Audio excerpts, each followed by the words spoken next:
বিসমিল্লাহির রহমানির রহিম। দেখেন যে অল পলিটিক্সে যে নতুন সমীকরণ তৈরি হচ্ছে, আপনার কিভাবে নতুন সমীকরণ তৈরি হচ্ছে দেখেন। 1947 সালে যে সৌদি আরবের মহান বাদশাহ মোহাম্মদ বিন আব্দুল আজিজ কুয়েত, কাতার, মিশর, জর্ডান, ইয়েমেন, সিরিয়া নিয়ে একটা ফেডারেশন গঠন করতে চাইছিল। ফেডারেশন কি? ফেডারেশন হলো ছোট ছোট ক্ষুদ্র রাষ্ট্রগুলো নিয়ে একটা এই যে রাষ্ট্র গঠন করা, যেমন ভারত, অস্ট্রেলিয়া, আমেরিকা। এই ফেডারেশন চলে। যেমন ভারতে দেখবেন দুইটা রাষ্ট্র, এই যে থাকে, সংসদ থাকে। একটা হলো আপনার এই নিম্নকক্ষ, একটা হলো উচ্চকক্ষ, হাউস অফ কমার্স। এই হাউস অফ কমার্সে যেমন আপনার এই এলাকা ব্যক্তি, যেমন মুখ্যমন্ত্রী, কলকাতা যেমন মুখ্যমন্ত্রী, বা বারাসতের মুখ্যমন্ত্রী, বা আপনার মিজোরামের মুখ্যমন্ত্রী, যেমন এই যে অঞ্চলগুলো আছে যেটা নিম্নকক্ষ, এই নিম্নকক্ষতে একজন করে মুখ্যমন্ত্রী বা এরা যায় হলো আবার উচ্চকক্ষ। এই উচ্চকক্ষ যখন, তাহলে নিম্নকক্ষ আর উচ্চকক্ষকে যেটা সমন্বয়ের কাজ করে সেটাকে বলে ফেডারেশন। অর্থাৎ সৌদির মহান বাদশাহ মোহাম্মদ বিন আব্দুল আজিজ ফেডারেশন গঠন করছিল ইসলামিক রাষ্ট্রগুলো নিয়ে। কিন্তু আপনি ব্রিটিশ ম্যান্ডেটের কাছে এবং এই যে 1947 সালে ইরাক এবং ইসরায়েলের সাথে যুদ্ধে পরাজিত হয় মুসলিম রাষ্ট্রগুলো, এবং এর বিনিময়ে সৌদির বাদশাহ মোহাম্মদ বিন আব্দুল আজিজ নিহত হয়। এবং আপনার অন্যদিকে আপনার আরব মুসলিম রাষ্ট্রগুলো অনেক প্রধানই নিহত হওয়ার কারণে তখন হলো এই ফেডারেশন কার্যক্রম বন্ধ হয়ে যায়। বর্তমানে তুরস্কর যে আপনার যে ফেডারেশন গঠন করতে চাচ্ছে, এখানে মেড হলো তুরস্ক এবং পাকিস্তান। পাকিস্তান যেটা ওয়ার্ল্ড বিশ্বকে, ইসলামিক রাষ্ট্রগুলোকে বুঝাতে পারতেছে। যেমন পাকিস্তান নতুন এয়ারলাইন্স করছে, যেমন আপনার সৌদি আরবের সাথে। যেমন সৌদি আরবে হামলা মানে পাকিস্তানে হামলা, এবং পাকিস্তানে হামলা মানে সৌদি আরবে হামলা। অর্থাৎ এই যে মুসলিম বিশ্ববিদ্য যে ভৌতুমপুতিক সম্পর্ক, ঐক্য এবং সমতার ভিত্তিতে তাদের যে নতুন রিলেশন, এই রিলেশনটা পাকিস্তানি সরকার কেন তৈরি করছে? যে আপনি একটা জিনিস দেখেন যে ইরানে যখন হামলা করা হলো, আপনি একটা তখন এখন ইরানের থেকে এবং হরমুজ প্রণালী থেকে আমেরিকা কেন পিছু হাঁটতেছে? আমেরিকা বুঝতে পারছে যে আসলে ইরানের সাথে, অর্থাৎ মধ্যপ্রাচ্যে এই অঞ্চলে লং টাইম যুদ্ধ টিকে থাকা মানে তার পৃথিবীর রাজস্ব হারানো। কারণ সৌদি আরব, এই দেখেন যে ইরানের পাশে সৌদি, কুয়েত, কাতার, আরব আমিরাত, ইরাক, সিরিয়া, ইমান, এই রাষ্ট্রগুলোকে এটা গ্লোব কান্ট্রি যেটাকে বলে। এই এখানে মেন সৌদি আরব বা আমেরিকা কেন তাদের আক্রমণ বা এটা কেন বন্ধ করলো? দেখেন সৌদি আরব কেন পিছু হাঁটছে, এবং সৌদি আরবের সাথে যেখানে আপনার অটোমান সাম্রাজ্যের সাথে তাদের একটা ভালো সম্পর্ক ছিল, কিন্তু পরবর্তীতে সৌদি আরবের সাথে এবং অটোম্যানদের সাথে একটা সংঘাত, অনেক দূরত্ব তৈরি হয়। কিন্তু বর্তমানে রিসেন্ট টাইম এরদোয়ান প্রেসিডেন্ট মুসলিম ভূতম রাষ্ট্রগুলোকে ঐক্যবদ্ধ তৈরি করতে চাচ্ছে। এই মুসলিম ভূতম রাষ্ট্রগুলোকে যদি ঐক্যবদ্ধ করতে চায়, আপনি একটা জিনিস দেখেন যে মুসলিম রাষ্ট্রগুলোর অভাব কি? প্রত্যেকটা জিনিস, সম্পদ, তেল, গ্যাস, গোল্ড, সবই মুসলিম রাষ্ট্রগুলো তৈরি হয়। আপনি একটা আপনার বেশি, অর্থাৎ সবচেয়ে ধনী রাষ্ট্রগুলো, গ্লোব কান্ট্রিগুলো সবচেয়ে ধনী। আপনি আমেরিকা বলেন, কানাডা বলেন, এইগুলো ধনী রাষ্ট্র না। মেন ধনী রাষ্ট্র হলো গ্লোব কান্ট্রিগুলো। আপনার এর তেল কোথায়? সৌদি আরব। গ্যাস কোথায়? দুবাই, কাতার। আপনার স্বর্ণ কোথায়? আফ্রিকা আছে এবং ইসলামী রাষ্ট্রগুলোতে আছে। আপনি দেখেন যে প্রত্যেকটা মূল্যবান সম্পত্তি এই গ্লোব কান্ট্রি ঘিরেই। আপনার সেই জন্য পাকিস্তানের বর্তমানে যে প্রধানমন্ত্রী শাহবাজ শরীফ মুসলিম ভূতম রাষ্ট্রগুলোকে ঐক্যবদ্ধ এবং কনফেডারেশন তৈরি করতে চাচ্ছে।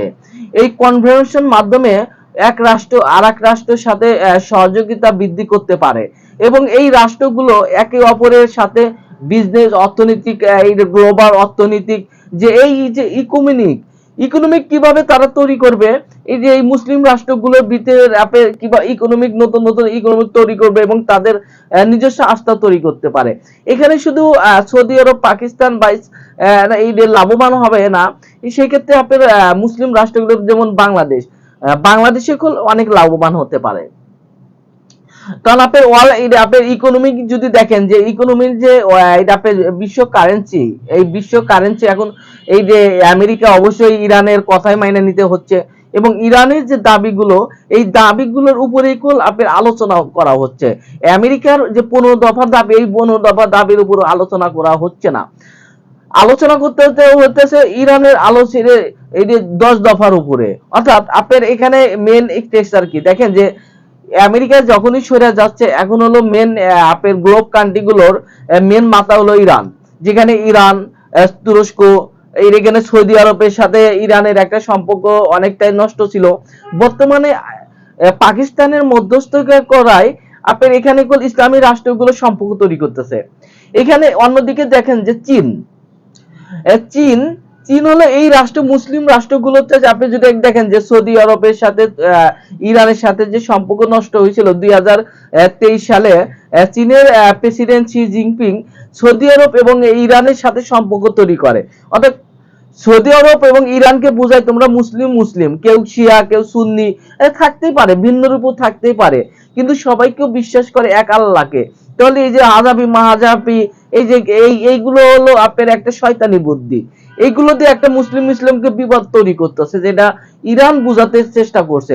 অন্যদিকে যদি দেখেন যে পাকিস্তানের যে বর্তমানে সামরিক প্রযুক্তি যদি দেখেন না, এর যুদ্ধ বিমান থেকে আকাশ প্রতিরক্ষা থেকে আপনার যে বেশিরভাগ ক্ষেত্রে চীনের তৈরি, এবং চীনের যে প্রযুক্তি, যে চীন এবং পাকিস্তানের যে যে রিলেশন, নতুন রিলেশন, এই রিলেশন যে আঞ্চলিক যান্ত্রিক যদি এদের শক্তিগুলো যদি দেখেন, বা আন্তর্জাতিক যদি আগামী রাজনীতি কেমন হবে এবং ভূ রাজনৈতিক ক্ষেত্রে আগামী কিভাবে এই বিশ্ব পরিবর্তন হবে এবং বিশ্ব কিভাবে চলবে, দেখেন এখানে মেন এক্সপ্রেশন হবে মুসলিম রাষ্ট্রগুলো। আপনার এই মুসলিম ভৌতিম রাষ্ট্রগুলোকে ঐক্যবদ্ধ তৈরি করবে। এবং যেমন শহীদ প্রেসিডেন্ট জিয়া রহমান, বদলে গণতন্ত্র জনক শহীদ প্রেসিডেন্ট জিয়া রহমান 1979 সালে আপনার এই মুসলিম রাষ্ট্রগুলোর সাথে, যেমন বর্তমানে ওআইসি আছে, ওআইসি ইসলামিক অর্গানাইজেশন, অর্থাৎ ইসলামী বৌদ্ধ রাষ্ট্রের সাথে সম্পর্ক বৃদ্ধি করা।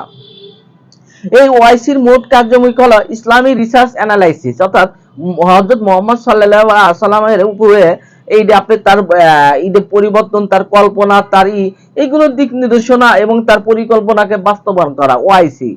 কিন্তু ওআইসির মধ্যেও অনেকটা একটা ফাটল ধরা গেছিল, কিন্তু এই ওআইসি কে পরিবর্তন করার জন্য চীনের যথেষ্ট পরিমাণ ভূমিকা রাখতেছে। যেমন দেখেন যে ওআইসি যদি শক্তিশালী অবস্থান তৈরি হয়, অন্যদিকে যদি তুরস্ক, আপনার সৌদি আরব এবং পাকিস্তান, এই তিনটা রাষ্ট্র তারা নতুন এয়ারলাইন্স তৈরি করতেছে। এই এয়ারলাইন্সের মধ্যে, অর্থাৎ এই তিনটা রাষ্ট্রকে কোনো রাষ্ট্র যদি আক্রমণ করে, এই তিনটা রাষ্ট্র অন্য রাষ্ট্রকে আক্রমণ করবে। অর্থাৎ এখানে যদি ইরান যদি ঢুকে পড়ে সৌদি আরবের সাথে, যেখানে এখানে আপনার আরব আমিরাত বা দুবাই, আরব আমিরাত দুবাইয়ের আপনার তারা হলো আপনার একটা এই ইসরায়েলের সাথে ভালো সম্পর্ক, কারণ বাদশা এবং তাদের এত অর্থ দিচ্ছে তারা বাড়াতে পারতেছে না, এখন তাদের হয়তো নিজের জীবন দেওয়া, বাদশাদের নিজের জীবন দেওয়া তাদের পূরণ করতে হবে।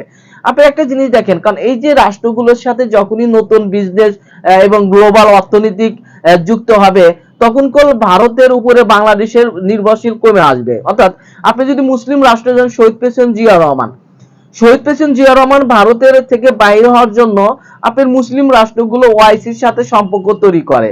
এবং দেখেন যে সৌদির বাদশা মোহাম্মদ বিন আব্দুল আজিজ এবং ইরানের প্রেসিডেন্ট সাদ্দাম হোসেন, লিবিয়ার গাফফারি বা আপনার এই প্রেসিডেন্টের সাথে শহীদ প্রেসিডেন্ট জিয়া রহমান সম্পর্ক তৈরি করে এবং বাংলাদেশকে মুসলিম রাষ্ট্রগুলোর সাথে পরিচয় লাভ করে। অর্থাৎ দেখেন যে শহীদ প্রেসিডেন্ট জিয়া রহমান কি বলছে, শহীদ প্রেসিডেন্ট জিয়া রহমান মুসলিম রাষ্ট্রগুলোর সাথে সম্পর্ক বৃদ্ধি করে বাংলাদেশে উন্নয়ন তৈরি করছে। দেখেন বাংলাদেশের যে বেকারত্ব, সামাজিক অবস্থা, কর্মস্থান বৃদ্ধি, দেখেন এই যে কর্মস্থান বৃদ্ধি যে আপনার বেশিরভাগ ক্ষেত্রে ইউরোপের চাইতে গ্লোব কান্ট্রি গুলো বেশি। আমাদের রিজার্ভ যদি দেখেন যে বাংলাদেশের রিজার্ভের সবচেয়ে বেশি আছে সৌদি আরবের থেকে, কাতার থেকে, দুবাই থেকে, এবং আসে হলো আমেরিকার থেকে। অন্য কান্ট্রি থেকে কেবল বাংলাদেশে রিজার্ভ আসে না। তাহলে এখানে কি বোঝা গেছে যে বাংলাদেশের যদি বাংলাদেশ যেটা করতে পারে যে মুসলিম রাষ্ট্রগুলোর থেকে সৌদি আরব, কাতার, কুয়েত, আরব আমিরাত তাদের সাথে আবার সম্পর্ক বৃদ্ধি করতে পারে, যেটা শহীদ প্রেসিডেন্ট জিয়া রহমান করছিল।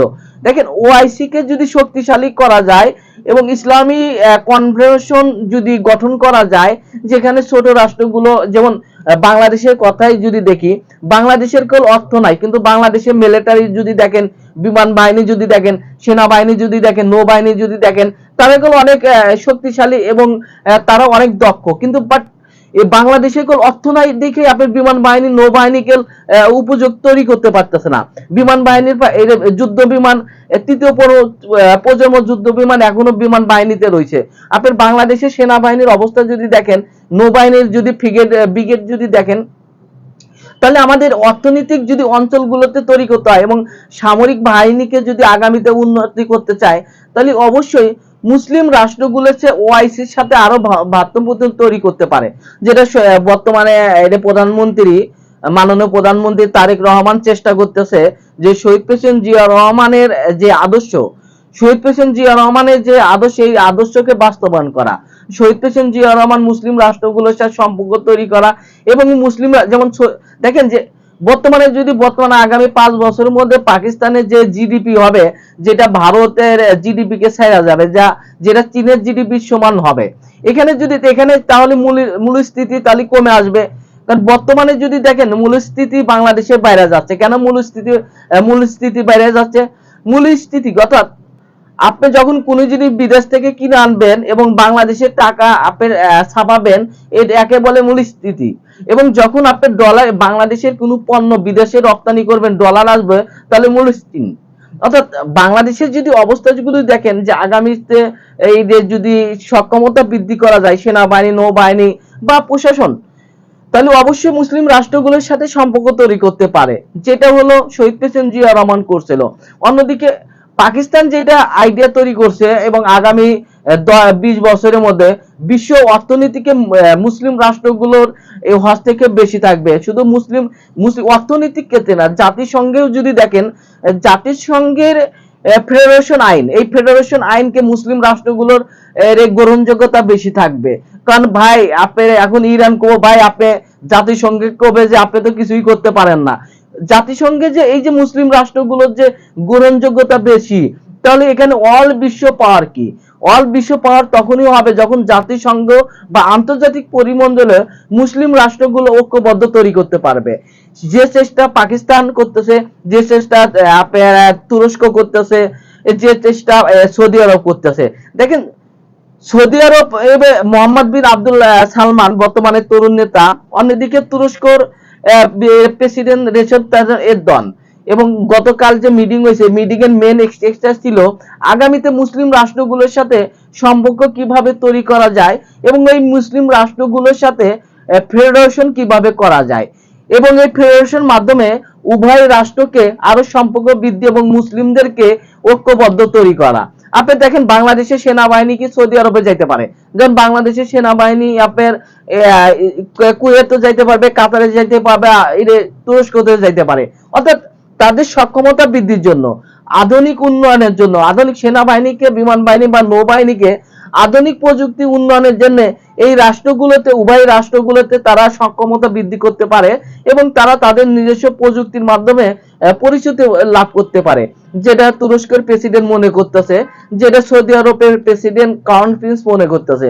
এখন নির্ভর করবে বাংলাদেশের উপরে, বাংলাদেশের সরকার এবং বাংলাদেশের যে পররাষ্ট্রমন্ত্রী, তারা নির্ভর করবে তারা এখন কি করবে।